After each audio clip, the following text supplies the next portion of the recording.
আগামী 27শে সেপ্টেম্বর ভারত বন্ধের ডাক দিল সংযুক্ত কিষাণ মোর্চা। সমগ্র দেশের সাথে রাজ্যেও বন্ধ পালন করার সিদ্ধান্ত নিয়েছে বাম কৃষক সংগঠনগুলো। রবিবার সাংবাদিক সম্মেলন করে এই কথা জানান সারা ভারত কৃষক সভা রাজ্য নেতৃত্ব। ছিলেন কৃষক সভা রাজ্য সম্পাদক পবিত্র কর, কৃষক নেতা ডক্টর যুধিষ্ঠির দাস, শ্রমিক নেতা রঘু সরকার প্রমুখ।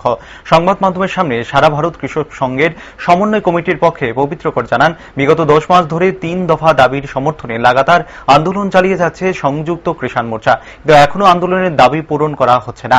আগামী 26শে সেপ্টেম্বর এই আন্দোলনের 10 মাস পূর্ণ হবে। সে উপলক্ষে 27শে সেপ্টেম্বর দেশব্যাপী সাধারণ ধর্মঘটের ডাক দেওয়া হয়েছে।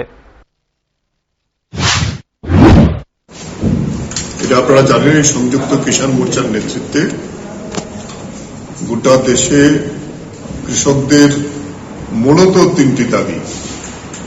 1 নম্বর হল 3টি কালো কৃষি বিল, যেটা কৃষকদের স্বার্থ বিরোধী, তা বাতিল করা, কৃষকদের ফসলের ন্যূনতম মজুরির জন্য নিশ্চয়তা আইন করা এবং বিদ্যুৎ বেসরকারি বিল যেটা আনা হয়েছে তা প্রত্যাহার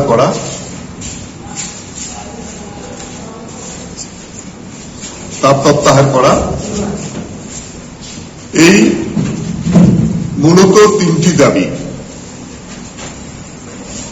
এই দাবিতে আমরা সংযুক্ত কিষাণ মোর্চা তাদের 26 এবং 27শে আগস্ট দিল্লির সিন্ধু সীমান্তে একটা জাতীয় কনভেনশন হয়। সেই কনভেনশন থেকে কেন্দ্রীয় সরকারের যে অনড় ভূমিকা, কোনো হেলদোল নাই কৃষকদের প্রতি, আজকে 10 মাসে পড়ল এই কৃষক আন্দোলন। 26শে সেপ্টেম্বর তার 10 মাস পূর্ণ হবে। তাই 27শে